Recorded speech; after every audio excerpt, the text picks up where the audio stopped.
I have to go to a friend's wedding, and it's a destination wedding. And I had to buy a suit for the wedding because I don't weigh anymore. My weight is good. It's all distributed weirdly now. I thought you were having a suit made. I did, but for some reason, I think my measurements have changed yet again within the last couple of months. And it just didn't fit right, so we were scrambling. Well, it's this whole thing. I put on a suit, and I thought I looked good. But I know as soon as I show it to Beth, my opinion is right out the window. Like, she took one look at me and goes, "You cannot wear that." The one you had made? Yeah. Or the one you bought? She didn't like the fabric. It was electric blue. And, I thought it was kind of a little different for me because I'm always in black. And I should only be in black. What? I should only wear black. I'm comfortable in black outfits. I like myself in dark clothing. But I was trying to go a little sort of out of my comfort zone and maybe get something a little colorful. And I mean, in the first place, I don't want to go to weddings. You know what I mean? I don't. It's not that I don't want to go anywhere. And one of the things I thought was great about the Academy Awards this year was that the men tried a little color. Somebody had on a red suit. Chalamet was wearing yellow. Beth said to Conan me, "Color was in blue." Beth said, "Color's not my friend." I had on a white shirt with this electric blue suit that I thought looked. I mean, it looked a little loud, but I was kind of into it. And then she was like, "Oh no, it doesn't fit you right. You just look. It's ridiculous." So I go, "Look, you've got to help me with this. I don't want to go to a destination wedding and get there. And then, you're going to turn to me and go, 'You can't wear that.' And I'm going to be up Schitt's Creek, and I'm going to feel funny and awkward and out of place," which is how I feel anyway, if you know what I mean. You don't need more of that feeling. Oh, now I can see you. There you are. So you see like the color you have on this morning on your shirt? Yes. Yeah. That was kind of like, not as purpley as that. It was more bluish, but it was kind of like that. And, you look good in color. I don't. I've been trying to wear more color. I wasn't it looks a big good. person in color, but now I'm trying to wear more. You've got to get used to it. Yeah. Nobody's getting used to you. No one. Evidently, Beth took one look at me, and then it's like, I hate trying on clothes. Starting from when I was a little boy, I hate clothes. I'm definitely not into fabrics and fashion and any of that stuff. I don't like the way I look. Part of buying clothes means you have to look at yourself in the mirror. I would go with my mother when I was a little boy, and my mother would say, you need some clothes for school. And I'd say, can you just go and buy them and then bring them home? And she was like, no, you need to go to a store. I mean, we weren't the Rockefellers, so, it was a big investment to spend money on my clothes. Plus, you wouldn't know if they fit if you're a growing boy. Well, the whole thing was horrible. Like, first we'd go to the big man, tall man store, like that was where we went, because I was always, tall. Yeah. Thank God I wasn't fat, but I was tall. And the selection of big man, tall man is depressing. It's very cool, right? That's where all the cool clothes are. The Beatles and the Rolling Stones didn't go to big man, tall man. You go to big man, tall man. At least you feel handsome, though, because you should see what walks into the big man, tall man store. It's like a nightmare. The sign should just read "World's Grossest People." You know what I mean? Oh, my goodness. My dad had a shop there for his suits and stuff, the big man, tall man. I'd go there and get my winter coats. And every winter coat was like this big, large tank on my body. There was no style whatsoever. Yeah, big man, tall man, which was essentially tall freak smart, Right, but, mostly it was for fat people. Yeah, but we shopped there. The Stearns were always a tall man, big man. At least I felt thin. Yeah, so I don't know. So I'd go with my mother, and my mother would say, well, what do you think of this? And I go, Mom, do you like it? She goes, yeah, it looks good. I go, okay, that's it. That's what I'm buying. I just wanted to, just pack it up. And then I'd get home and go to school, and I'd look like an idiot. Ugliest clothes, penny loafers. My mom wouldn't let me wear sneakers. I look like rags on your feet. I don't like sneakers. Yeah, but Mom, everyone wears sneakers, and I just want to shut her. I just don't touch your mother's tongue. It's horrible. Go to school looking like a weirdo. Tiny Tim looking motherfucker. With like especially in high school. I mean, she wouldn't let me wear sneakers. She wouldn't let me wear jeans. So I had really long hair, like, like a freak. With like penny loafers and, slacks. That's Tiny Tim, Yeah. When you see Tiny Tim on the Tonight Show, he'd be wearing slacks and like, weird shoes. So if you look up Tiny Tim, you would see what you were wearing. Yeah. In high school. I looked like Frankenstein if he was a traveling salesman. Penny loafers. And I had pennies in them. I put pennies in my penny loafers. Of course you had to get those pennies in. Yeah, because, I was cool.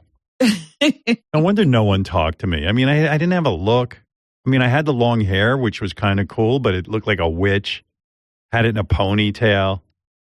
And I had slacks and penny loafers. No wonder no girls talked to me. But by that time, everybody was in T-shirts, jeans. Yeah, that's what all the kids wore. No. Yeah. My mother wanted, you should dress every day like you're going to meet the governor. Oh, that'll happen here in Roosevelt. Or in Rockville Center. I don't know which place I hated more. I think Rockville Center I hated more than Roosevelt. Roosevelt, I knew where I stood. I was white, everyone was black, and that meant trouble. Rockville Center, the hate was more disguised. Well, it was the promise of something better, but not. Yeah, big disappointment. Oh, good, I'm getting out of Roosevelt to go somewhere worse. I didn't want to go back. I don't want to go back there in the worst way. When 60 Minutes took... people say their best years are high school. Not I know. Not me. I feel bad for those people. Because high school was a long time ago. Yeah. It's true. Whenever Beth and I talk about high school, it's a completely different experience. It's like I can't relate to her high school experience where the principal was concerned about her. If she missed a day of school, they went over and checked on her.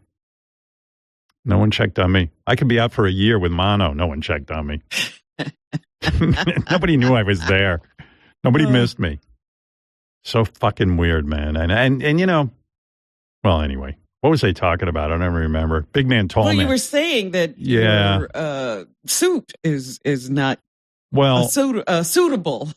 Well, I had to try on an outfit for the night before the wedding and then the day of the wedding at the ceremony, whatever the actual wedding. And like, oh my God, torture. I'm just like, oh, I look horrible. My belly shows in every shirt. I had on a white shirt. You could see through it. Belly shows? Yeah, like my belly, like I have a pot belly. So like you can see it in the shirt. And I got to do something about it. But I can't run anymore. I don't know what I'm going to do. And honestly, I don't really want to exercise all that much. I guess I just got to accept my new body.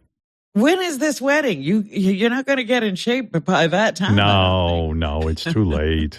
When is this wedding? Yeah, I'll get in shape in a week. It's just horrible. And I know I'm not in like destination wedding somewhere warm. I'm not. And I packed a bathing suit and I look like shit in my bathing suit and I'm not going to swim. So I don't even know why I'm bothering packing a bathing suit. I think that men aren't supposed to worry about things like that. Yeah, well, I do. I'm hardly a man. I'm barely a man. I don't know what I am. I'm somewhere in the middle. There are more than two sexes. I'm sure of it. Although my friend was telling me he's microdosing Ozempic. I was thinking of doing that. I was just reading about microdosing of Ozempic and these amazing results. And I didn't read the article. I just saw the headline. Yeah.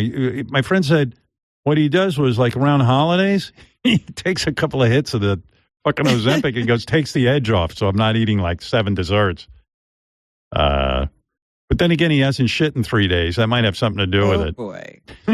He's going to explode. Yeah. He's going to do. We were having a good time talking about that last night. Our friends came over and talked mostly about shitting and Ozempic. And politics, of course. Everything is politics, yeah. I called Robin last week, and I started talking politics, and Robin shut me down. She said, nope, I don't want to hear it. And I said, you know what, you're right. Good for you. Because when I get on the phone with Dr. Lou, all we talk about is politics. And then you're miserable. Yeah, we both just work on each other. We just, Because you right away go to, what kind of world are my grandkids growing up in? Yeah. My grandkids. Shit. Yeah. Yeah. And now all of a sudden I have multiple grandkids. I went from 0 to 3 in like no time at all. You're in a race. Yeah.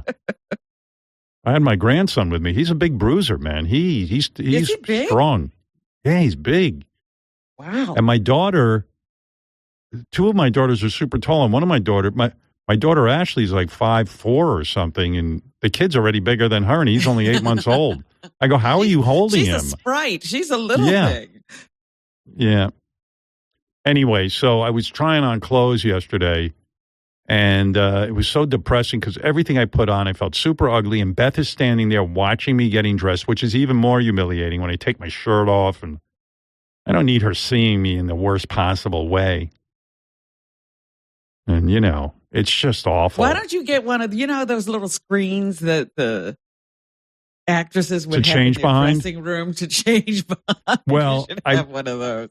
I did go in the other room to change, but I realized there's a mirror in the other room, and she's sitting there. She could see me in the mirror. It's just horrible. And everything I put on, she was like, no, that's ill-fitting. I went through my entire wardrobe. And I'm like, honey, there's got to be something here that I can wear where I don't look like a fucking maniac. So we finally we were getting exhausted, and I was cranky, and finally we landed on some outfits. But I don't know. I don't know if she was just exhausted and just was like, okay, just wear that. Yeah. And I just know, like, I'll go to the wedding, and everyone will look great. Everyone will look great too. You're just I won't. too critical of yourself. I don't look good. I mean, it's sad the way I look. And I got a full head of hair, and even that, I don't know. Everything's off. My tits, my belly. I'm going to start microdosing that Ozempic. So what if I don't shit? Shitting's overrated. That's not going to give you muscles in your chest. Yeah, well, I got to work out. But then every time I go to work out, I'm too tired. Like, I'm just like, all right, let's do some push-ups. I'm like, nah. Fuck you, push-ups. Howard, sometimes you have to push through, Yeah. Remember, there was that time you never exercised and you thought you couldn't, and then finally you just did it, and it got better and better and better. That's the whole trajectory with exercise. I do it. Like, I'll work out today at 3:00, and I'll Zoom with Pat, and we do stuff, but I just... Are you increasing your weights, or are you just maintaining? No, what are you decreasing. Doing? I'm decreasing. Yeah, I was doing curls the other day with 15 pounds. I used to throw around 35s, It's like, what the fuck is happening? What is happening? I'm just trying to maintain, maintain some sort of look. I think you got to do a lot of reps with 15 pounds. How many reps are you You'd have to do 1,000 reps before it would even start being anything. But I mean, I'm doing, and I'm doing girl push. Not even but girls do better push-ups than me. I don't know what you'd call my push-ups, because I'm doing them off the bar. It's like I'm not even on the ground. Down on the floor. No. I used to be able to do a million of them. Now I think those are called granny push-ups. Yeah, I do grandpa push-ups, whatever. It's a very unique. I'm on the Gene Hackman push-up program. I wander around the house and lean against the wall. Shit, did you read how he died, man? So they finally figured out what happened, and makes total sense. The younger wife, who was in her 60s, Gene was like in his 90s. 65, I think. Right. 65, yeah. The younger wife, she died from some rat disease or something. Disease carried by rats. I don't know how she got that. Hantavirus or something. They said what is it? No hantavirus, I think it was Hantavirus. called. Wait, I think I have it written down here. Let me. Gene Hackman's. His wife, Betsy Arakawa, died of a hantavirus. Yeah, hantavirus, a rare infectious rodent-based hantavirus. She was haunted. a hantavirus, a rare infectious rodent-based disease. Yes. So she dies of the rodent-based disease, and she was taking care of Gene because Gene had the Alzheimer's. Gene, after she died, just wandered around the house. Like, I mean, Alzheimer's must be so bad. He didn't even know to open the door and walk outside. Well, the door was open. That's why, right away, they said it couldn't have been carbon monoxide poisoning because there was a door open. Jeez. So, yeah, he fell by his cane in the mudroom. So that's the entrance and the exit to the house. So he was probably going for a walk. Right. He was probably trying to go outside, and he fell, and then he was like,